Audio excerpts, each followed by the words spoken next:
There is someone in your life you cannot out-argue. A colleague who takes the credit, a supplier squeezing your margin, an in-law who holds something you need and knows it. When you picture dealing with them, you see two options: be nice or fight. 23 centuries ago, an Indian minister named Kautilya wrote a manual called the Arthashastra, and he would tell you that nice and fight are only the first and the last rungs of a 4-rung ladder, and that the 2 rungs you skipped are the ones that settle almost everything. Between talking and force sit 2 moves: pay and divide. Buy the person off or split them from whoever is backing them.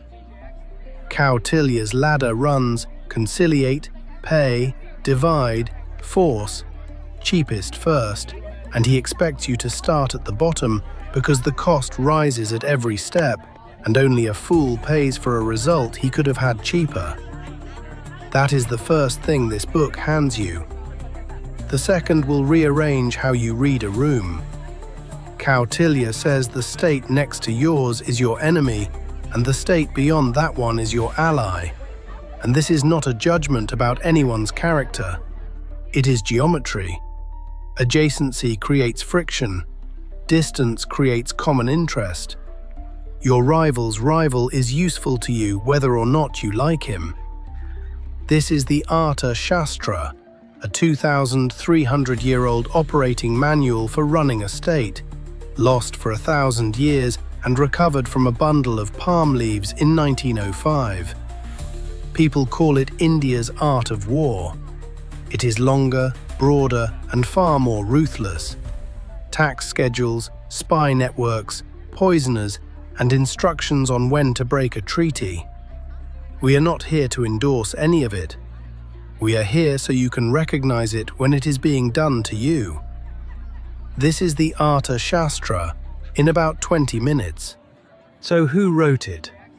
Tradition gives the author 3 names: Kautilya, Chanakya, and Chandragupta.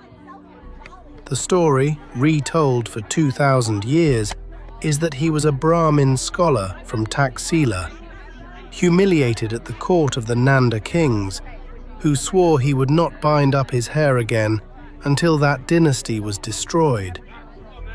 He found a young outsider named Chandragupta, trained him, financed him, outthought everyone in the region, and put him on the throne. The Maurya Empire that followed was the largest India had ever seen, reaching from Afghanistan to Bengal, and Kautilya was the mind behind it. Whether one man wrote every line is disputed. Modern scholars think the text was compiled and revised across centuries, somewhere between 300 BCE and 300 CE. What is not disputed is what happened to it. The book vanished. For something like 1,000 years, it survived only as a name quoted by other writers, a legendary manual nobody alive had read. Then in 1905, a pandit handed a bundle of palm leaf pages to a librarian in Mysore named Shamasastry, who recognized what he was holding, and by 1915, the world had it in English again. Imagine finding the operating manual of a lost empire intact. And here is why it still earns your 20 minutes. Most old political books argue about what a ruler ought to be. This one does not argue, it describes. It reads like something written by a man who has actually run a treasury, actually placed informers, actually had to decide whether to attack this season or wait one more year. Its subject is not virtue, and it is not glory. Its subject is arta, material advantage, the getting and the holding of power and wealth. And a book that describes how power really moves does not go out of date, because power has never changed its habits. Here is the whole book in one sentence. The Arthashastra says that power is not a mystery and not a morality play. It is a system with rules you can learn, and a ruler who learns them holds a kingdom together, while one who does not will lose it no matter how good his intentions are. Kautilya's real subject is leverage. Where does it come from? How do you measure yours against someone else's? And what is the cheapest action available to you given the gap? Every famous piece of this book is an answer to that one question. And the reason it matters to you, who are not running an empire, is that the structure of a small conflict and the structure of a large one are identical. You have fewer soldiers, that is the only difference. We will walk it in 5 beats. First, the 4 upayas, the ladder of conciliate, pay, divide, force, and why almost everybody grabs the wrong rung. Second, the circle of kings, the map on which your neighbour is your rival and your neighbour's neighbour is your ally. Third, the 6-fold policy, the rule for matching your action to your actual strength instead of your feelings about it. Fourth, the rod, Kautilya's word for enforcement, and his warning about what happens to a ruler who swings it badly. And fifth, the sentence buried at the heart of the most ruthless political book ever written, which turns out not to be ruthless at all. Keep one thing in mind throughout. Kautilya is not telling you what is right, he is telling you what works, and he expects you to hold that difference in your own head. That is a harder kind of reading, and it is the only honest way to read this book. First beat, the 4 moves. Kautilya inherits from older Indian thought a set of 4 strategic means, the upayas, and he hardens them into a decision ladder. Here they are in the 1915 translation. Negotiation, bribery, causing dissension, and open attack are forms of stratagem. Conciliate, pay, divide, force. Read them as rungs, cheapest first. Talking costs nothing but time. Paying costs money. Dividing costs your reputation if it is ever discovered. Force costs blood, treasure, and everything you might have built instead. The working rule is simple. Never climb a rung you did not have to climb, and never stand on a rung that has already failed. What is startling is how badly most people use this ladder. We do not climb it. We stand on rung 1, being reasonable, until we are exhausted, and then we leap straight to rung 4 and go to war. The 2 middle rungs, paying and dividing, feel distasteful, so we skip them, and we pay for that squeamishness with years of our lives. Watch a real negotiator and you see the whole ladder. First they ask, then they sweeten the deal, because a small concession now is cheaper than a lawsuit later. Then if that fails, they go quietly to the other side's partners, suppliers and backers, and make it less attractive to keep standing behind that person. Only then, when everything cheaper is exhausted, does anyone go to court. Kautilya's ranking is not cynicism, it is arithmetic. The line to carry is this: force is not the strong move, it is the expensive one, and reaching for it early is a confession that you could not think of anything better. Second beat, the circle of kings. This is the idea that made the book famous, and it is the one that will change how you read the news. He draws the world not as a map, but as a set of rings. At the center is you. The ring that touches you is your enemy, not because he is wicked, but because he is adjacent, and adjacency is friction. The ring beyond him is your friend for exactly the same reason. Listen.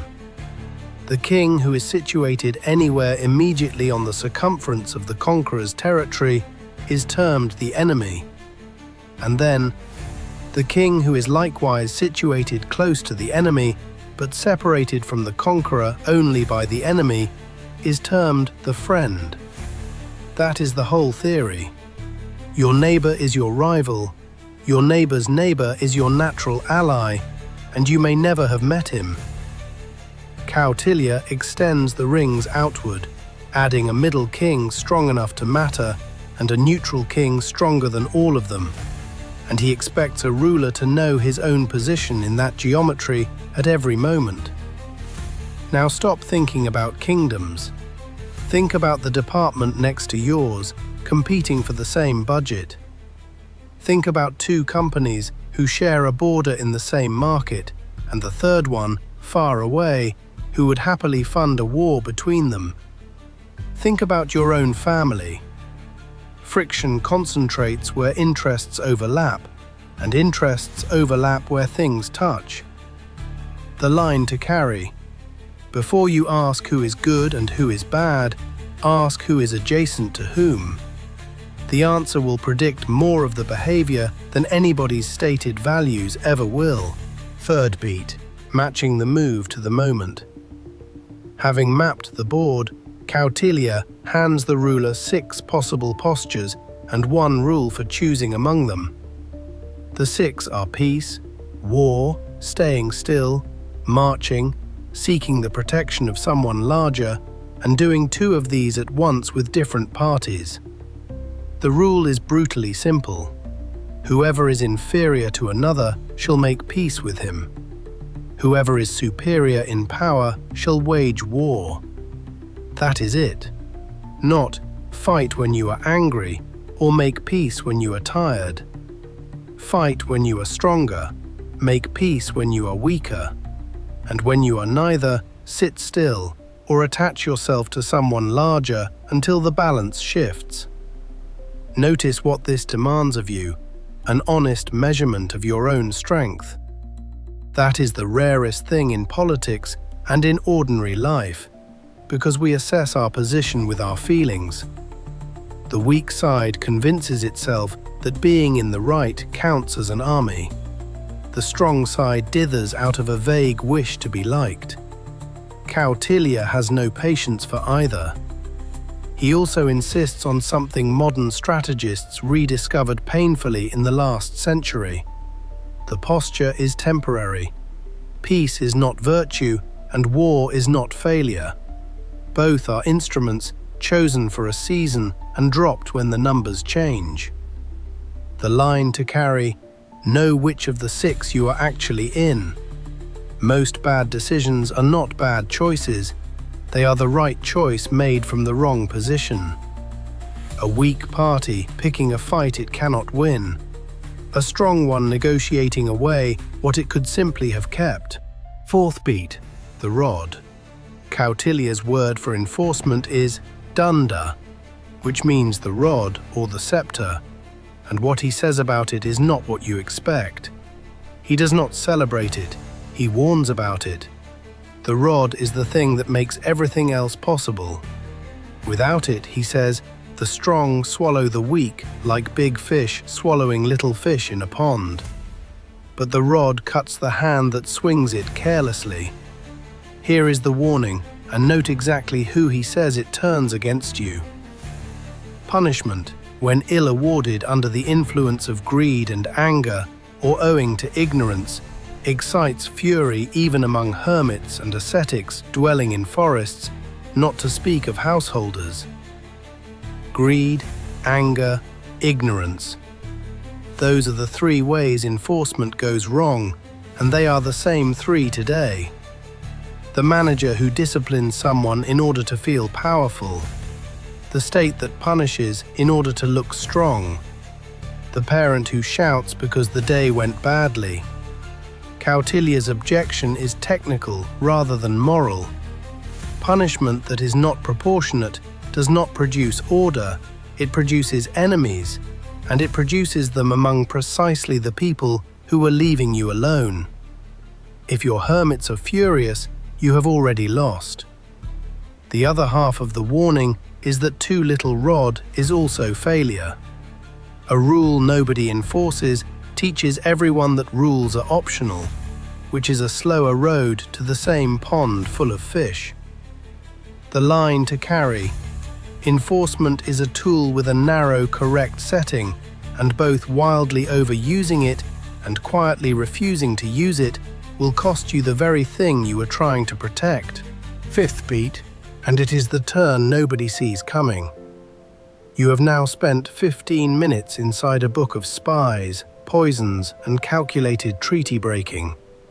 So what is all of it for?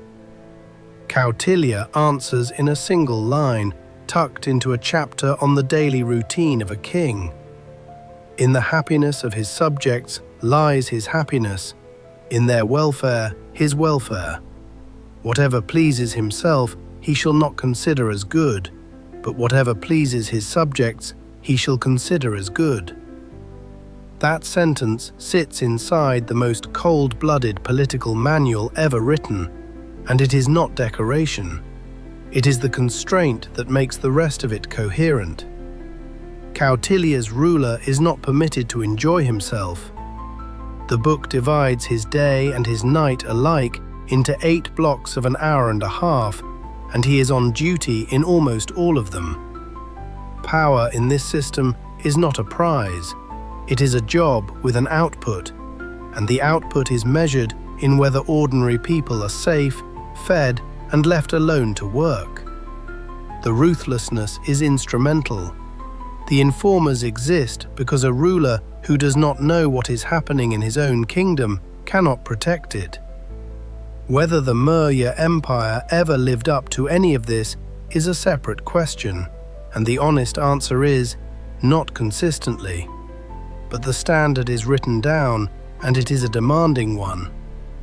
The line to carry, any account of power that cannot say what the power is for, is not strategy at all. It is appetite with a plan. So what does all of it add up to? Strip away the elephants and the tax rates and the recipes for poison, and the Arthashastra is making one claim. Power is legible. It has a structure. That structure can be read, and reading it correctly is worth more than being clever, being loud, or being right. Every beat we walked is a lens on that single claim. The 4 moves say your options are ranked by cost, so climb the ladder deliberately instead of leaping from politeness to war.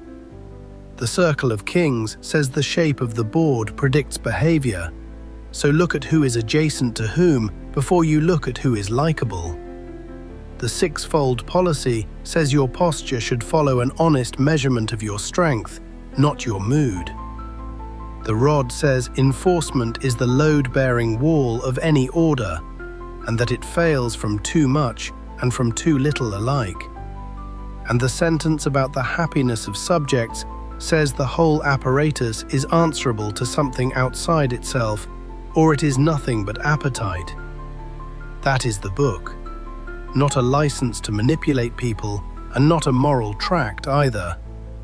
It is closer to a diagnostic manual, an X-ray of how advantage actually moves between parties who each want something.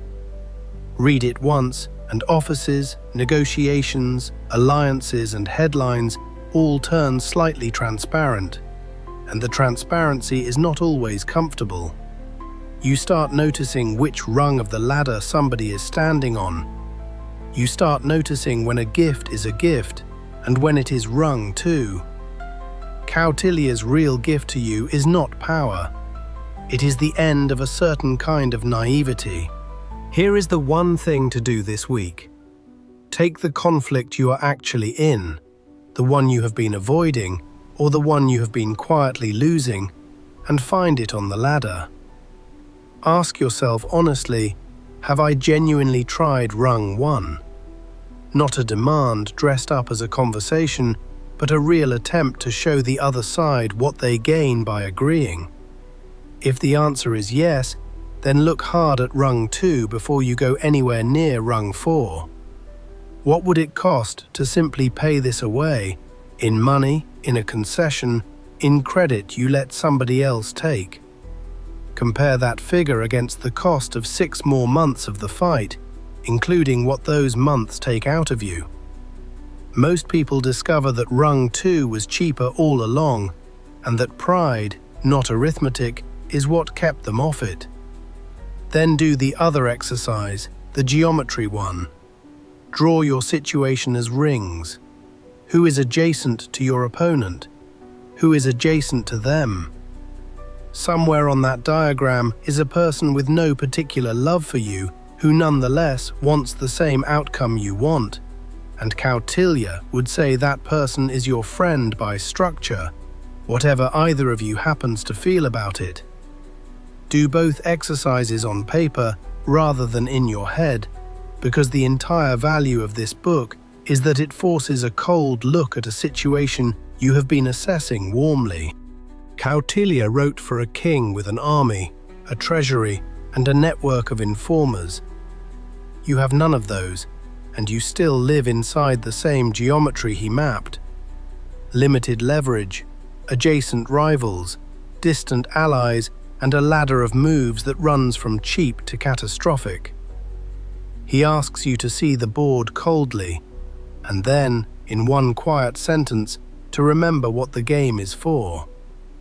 If this walk through the Arthashastra gave you something worth keeping, subscribe. A new classic every week, faithfully, in about 20 minutes. Next time we stay with human nature, but change the temperature completely. Adam Smith's The Theory of Moral Sentiments, the book he wrote long before The Wealth of Nations, which argues that the engine of a decent society is not calculation at all, but the strange human ability to feel what a stranger feels. And tell me in the comments, think of a conflict you handled badly. Which rung did you jump to, and which one did you skip? I read every reply.